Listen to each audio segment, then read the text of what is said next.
Welcome everybody. Few housekeeping things we're going to start off with. Now, I don't know about you, but during this crisis, I have been doing an awful lot of Zoom meetings, Zoom, Skype, and I've even found something called Microsoft Teams that I've been working with. So I'm a bit sick and tired of slides.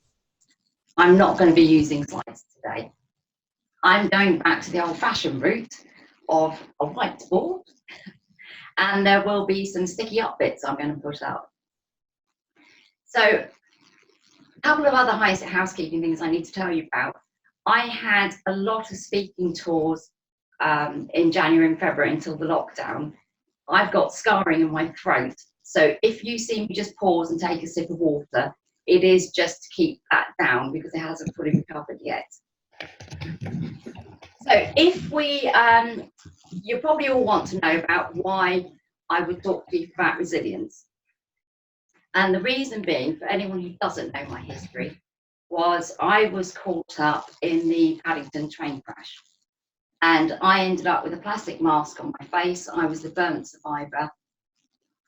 And I then went on to campaign for greater rail safety and took on the government and the rail industry, but eventually won after 5 years. But through that, as you can imagine, I had to learn an awful lot of resilience in order to keep going. Not only was I recovering from my injuries, I was also trying to fight a national campaign. As you can imagine, that put a lot of strain on what I would think of as resilience. Now, before you came to this meeting, I sent Amanda a list of 3 questions, which I hope you all have a chance to think about. I'm not going to ask you to discuss it at this point in time, but what I would like you to do is have them in your mind as I'm telling you about my strategies for becoming more resilient. So what does the word resilience mean to you? And I suggested 3 adjectives because resilience is a big word. Some people think it's just being like Teflon, whereas I would argue it's actually far more multifaceted than that. There's lots of different sides to resilience.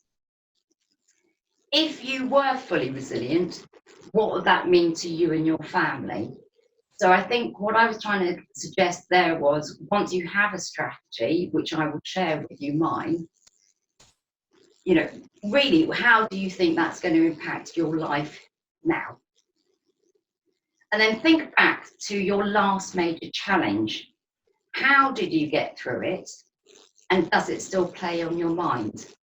Now, the reason I posed that question was because when you've been through a big challenge, you don't realize how much your brain and your body can cope with until it's been tested. Take it from somebody who has been tested. And you'll be surprised at what does come to the fore. You know, how well you do cope. Where I would tend to worry is, having got through a challenge, if it is still playing on your mind, then perhaps you've got a few bits missing from your resilience armory. Ever since recovering from my experiences, I have been just exercising the strategy. And that's why when COVID happened and the lockdown happened particularly, within 24 hours, I'd slip straight back into how I used to be before. So actually, this whole process for me has been pretty pain-free. I've just adapted very quickly, but I've had the benefit of the previous experience. So without more further ado, we are going to get into what the actual strategy is. And it's like a cake. All of these things I've tried and tested, so I've worked out what works for me and what doesn't. One thing I would warn you about is, with this 3-layer cake, you may feel that you can just pick 1 or 2 bits, which, yes, will help. But trust me, as somebody who has become pretty resilient to just about anything, if you've got them all in play, then it makes life a heck of a lot easier. So the first one is And I'm hoping you see, no slides, we're going back to the good old blue tack version, is acceptance. I hope you can all see that. Acceptance of the situation. The easiest way I can describe that is I now, every time something happens, I slip into, can I do anything about it? If the answer is no, I will immediately accept the situation. So, for example, train crash, was there anything I could do about it? No, I accepted it. I've never been angry about it. COVID-19, is there anything I can do about it? No, accepted. Was there something I could do about rail safety back then? Yes, so I did something about it. But this is going to be the main part of your base layer of your cake, accepting the situation, you can't change it. The second stage is what I call squash the worrying. When we hit something strange, like now, immediately our brains will go, I've got a mortgage to pay, I've got kids to think about, I've got elderly parents, what about my job, will my employers last? You have to try and sit down, and okay, those worries are justified. It is human nature. Therefore, allow them there, but you have to keep trying to squash them down. If they get too big, you will be or you think straight. So that is really key. But however, once I say squash the worry, I don't mean forget it entirely. But try and keep it down to a low level. And this will help with your worry. I call it startable. So the first thing you do is you sit down and you write almost a pros and cons list, so a plus and a minus. On the plus side, you put everything you have, car, house, whatever, that's got not just a monetary value, but a value to you. So it's an asset, and you put that down one column. The other side is, if you like, liability. So there you would put down things like your mortgage, car loans, debts, or even it could be something like having to care for somebody else. I know that sounds awful. I don't mean it from the emotional point of view. I just mean that is a responsibility. Don't, at this stage, try weighing one off against the other. And if you've got a longer liability list than you have an asset list, don't worry about that either.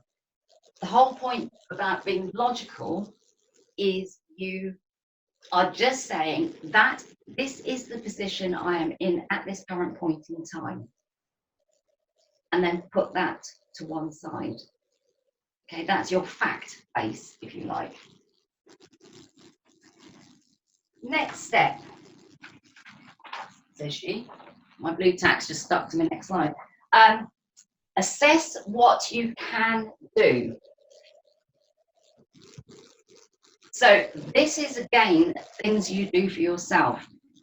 You check internally and externally what you are able to do. For example, with the injuries I suffered, I am actually officially disabled. Amanda knows I get into extreme pain when it's rainy and grey like it is today. However, because of that, I know that physically there are certain things I cannot do. You need to sit down and think to yourself, okay, what is it physically I can do? You may have issues with mental illness. Again, I've got post-traumatic stress disorder. I have to build that into everything I do. I know I'm slightly weak. If I'm pushed too hard, there is a possibility that I will have a PTSD episode. However, I'm just assessing what it is I can and can't do. Finally, you're thinking about your skill set. Now, this may involve going back in your past and thinking, what is it I used to do in the past? So again, I'm stood here with you as a professional speaker. However, I've been a cleaner, I have been a bookkeeper, I've been a receptionist. All of these things are valid skills. And again, they would go down in assessing what I can actually do. And I concentrate on the can. So you then know what skills you've got to call upon, what tools you've got, internal tools. Now, while you're doing that, I have to say, this will occur, because it did with me. I call it curved desire and wishful thinking. Now, when we're going through any stressful time, we cannot but help thinking, oh, I wish this wasn't happening, or oh, when will this be over so I can just get back to doing whatever it was. Or you might have been going on holiday and that's being sort of blown out of the water with everything that's going on with this virus. You need to get rid of your desire and wishful thinking. It's not going to be helpful. You can pick it up again once we get to some sort of new normality, but at this point in time, you don't really want it hanging around. So as you can see, there's quite a lot of pushing down, but it is getting you to start thinking, okay, that's my base layer. This is my current picture, and I've tried to be as realistic as I can. So the next step, which I'm now going to move into the second layer, this is more to do with your emotional well-being. You cannot plan if you are not emotionally in control. You cannot act effectively if you are not emotionally in control. So therefore, you have to allow time for your emotions. It's healthy. So the one that I like to do is, I'm going to move over, don't worry. I call it wailing like a banshee. Now, what I mean by that is, if I am struggling, I honestly make myself cry. I take one day out and I will watch sad films that set me off. I'll watch programs. I don't know about you, but I find if I watch any wildlife program with baby elephants, I'm in floods of tears. Doesn't matter what mood I'm in. It could be listening to really sad music. I don't know what your trigger is, but it's almost trying to expunge any horrible, crappy, inadequate feelings you might have inside. You need to make yourself cry, and the louder and harder you can cry, the better. So I would suggest you don't do it on a day when you need to do any meetings or anything, but once you're done, your body will get to the stage where it will be totally spent. It will be tired. That's when you blow your nose, you wipe your eyes, perhaps the other way around, wipe your eyes and then blow your nose. You square your shoulders and you stand there and you think, okay, tomorrow is another day and it's going to be brilliant. And then you've almost put a line in the sand for you to then step over. Okay? The next one is your negative thoughts. Again, the second layer is all about emotion. Negative thoughts, stalk them like a ninja. I'll give you a perfect example. I'm one of these people that, because I do a lot of driving, I get really angry. I'm the best driver in the world, by the way. I get really angry with everyone else that can't drive. And quite often you can get cut up. And immediately I can feel my blood boiling. I really get angry. By stalking that negative thought, I deliberately rethink it. So somebody cuts me up and I go, you jerk, or words to that effect. I then stop and I immediately catch that negative thought and I repeat it. So I'll go, oh, you jerk. And then, like a ninja, I jump on it. And I will then stand there and say to myself, okay, They may be rushing off to a hospital because they've got a loved one there. I don't know. They may have had a horrible argument with their partner and they're not concentrating properly. I don't know. And everything I can think of where I might sympathise or have a feeling for that other person, I then harness that, which then banishes that negative thought. And before I know it, I'm back to being positive and happy again. If you don't jump on them, you do find they follow you around. You think they've gone, but they're sat in the back of your mind, and they often pop up at the most inappropriate times when you least want them. So stalk them like a ninja. The next one, which I'm sure most of you do, is offload your feelings. Now, if you're anything like I was very, I kept my feelings to myself. Also, when I was in the public eye, everyone used to come up to me and go, "You're so brave, you're so inspiring." So little did they know, I might have had that facade, but behind it, I was falling to pieces. So I've learned, particularly through psychology, because I've had a psychologist for years now, offload your feelings. Now, I'm lucky enough, I have 2 or 3 friends who know me very well. We don't share the same profession, but we do have common morals and common behaviours. And it'll be one of those 2 or 3 that I'll phone. And we know during that discussion, it's just a case of one of us talking, getting it all off. We don't want solutions. We don't want advice. The other person's job is just to go,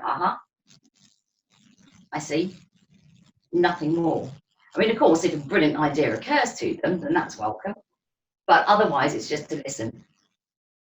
Once, say it was me offloading, I then stop, take a breath, and then it's their turn, if they so wish. Excuse me, because my throat's drying up.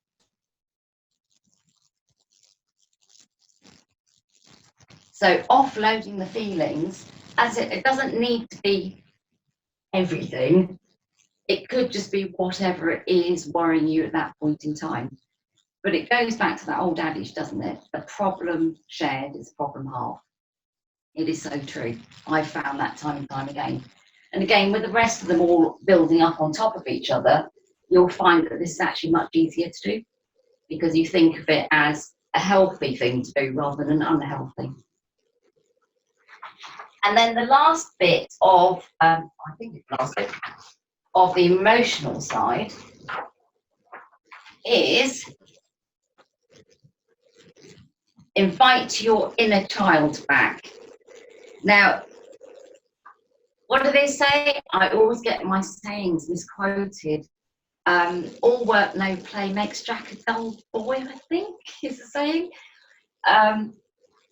It's very true. Now, with this, because you're doing a lot of work here and then into your emotional side, you're going to start strategizing. That's the 3rd layer shortly. You need a bit of fun. Also, you don't know when it might come in handy.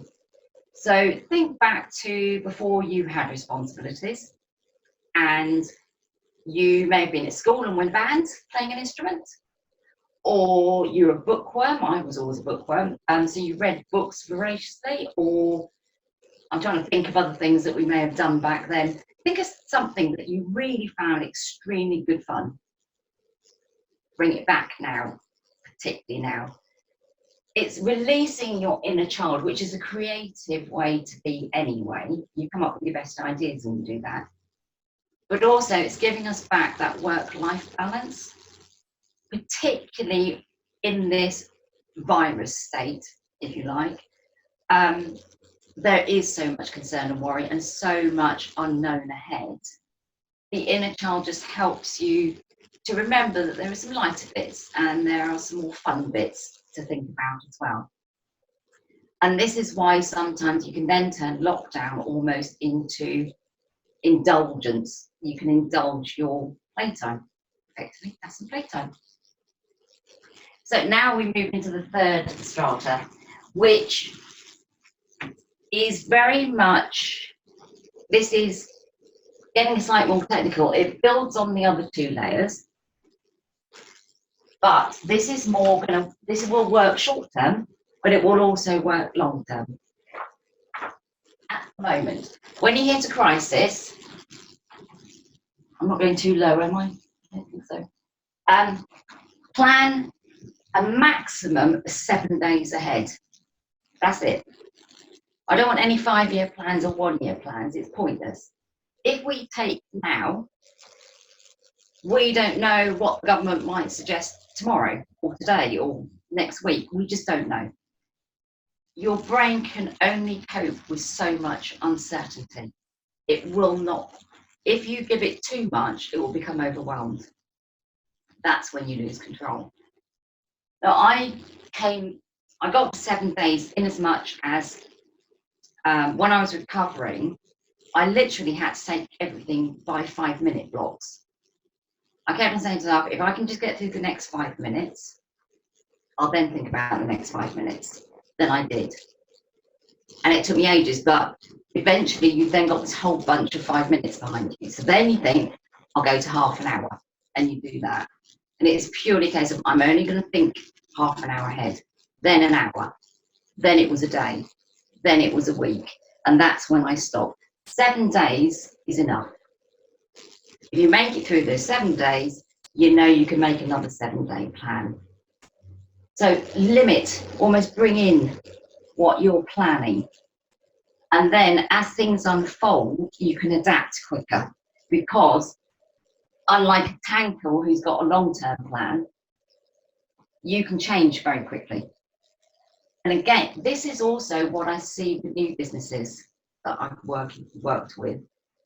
We've been conditioned to set up business plans, and business plans tend to look 5-10 years ahead. Great. However, they're very rigid and set. So if one bit drops out, so you can imagine if you had a business plan going and COVID had hit, everything goes to pot. There is a larger possibility of what you're doing failing because of that. That's when you should immediately come back down to your 7-day plan. The other thing which is slightly different from the curbing the desire is the what ifs.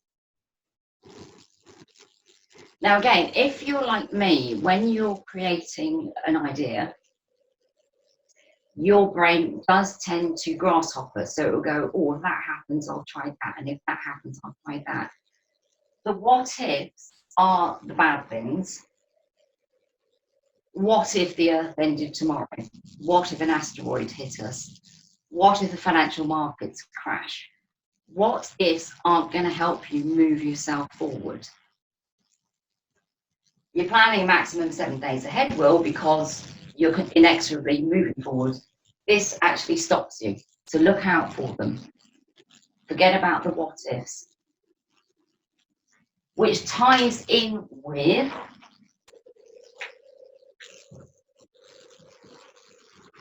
aim for one thing per day.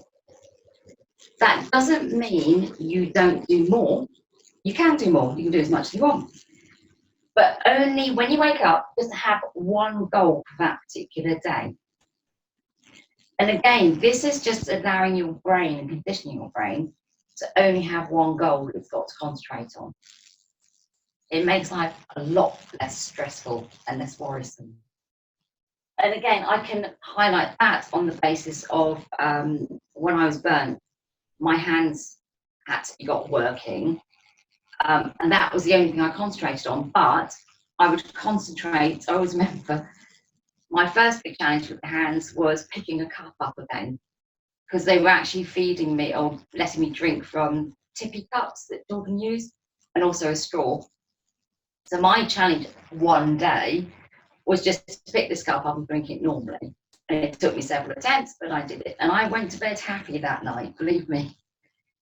So it meant I left everything else undone, but I had achieved what I'd set out to do that day, to bring it down to one. Now this one you may not like.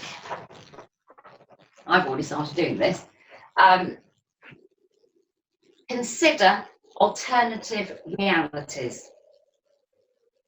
This is particularly pertinent during our lockdown.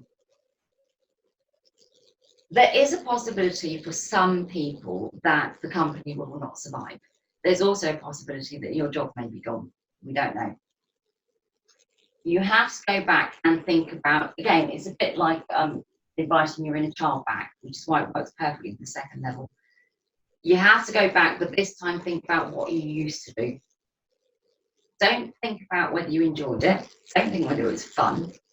The purpose of this is to give you or get you thinking along lines of, if the worst came to the worst, what could I do to survive? I've already mentioned that I used to be a cleaner. I'm telling you now, if I had to, I would go out, when we're out of lockdown, I would go back to cleaning. I'm not proud. It will put food on my table and it'll pay the rent or mortgage, then that's fine, I'm doing it. I'm hoping I won't, but you have to consider alternative realities. And the sooner you can start accepting those as well into your life, then again, the pressure comes off.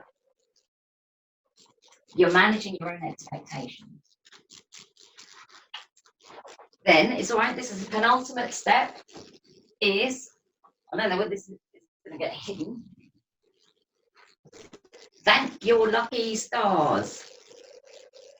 What I mean by that is, we don't have to be thankful that we're all just about surviving at the moment.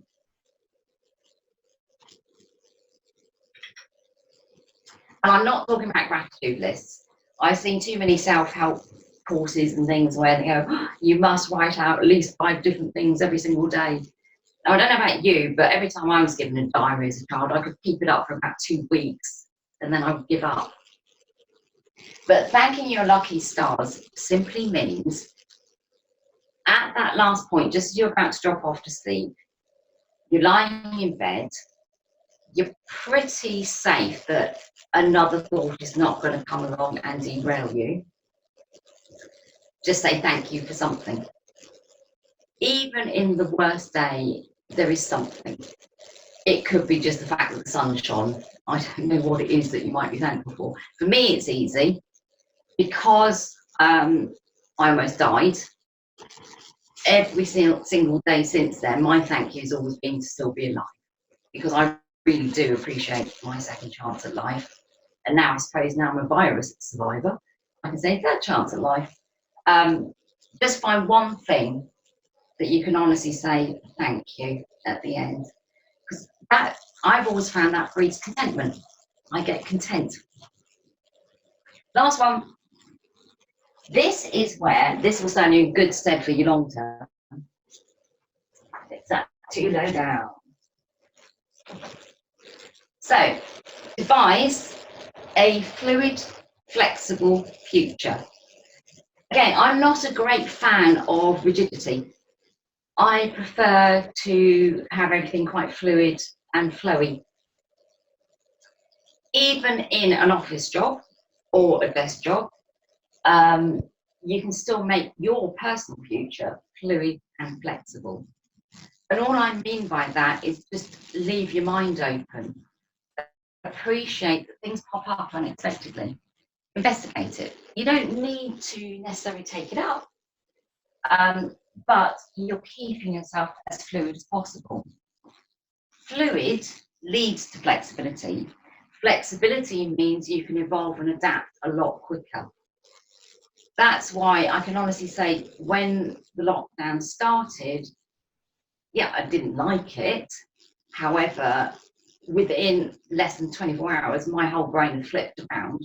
I was already starting to plan how I could start having a future already. And again, that was building on my realities, what I could actually do, assessing what I could and couldn't do. So I think you can see that's why I call it the 3-layer cake. I know my whiteboard, because of the screen, I haven't been able to go exactly 3 layers. However, I have got all these headlines and notes written up. So I will send them to Amanda if you want a copy. But I can guarantee you, because I have done this for 20 odd years, this is a condensation of everything that I worked out did work. If you apply every single one and don't pick and choose, you will find you will feel a lot stronger in yourself. And you'll actually be the person that other people start turning to, which is probably a nice feeling. There is one more thing I want to share with you, which is, now don't worry, because again, I can get you copies of this. This is a poem I read back in the year 2000, which I always remember well, because do you remember the millennium bug that was supposed to happen that never happened? Maybe it's catching up with us now. This poem really, really summed up how I felt at that time. And I have it pinned up behind my desk. I read it every single day. And it's called Invictus. Some of you may know it. But out of the night that covers me, black as the pit from pole to pole, I thank whatever gods may be for my unconquerable soul. In the full clutch of circumstance, I have not winced nor cried aloud.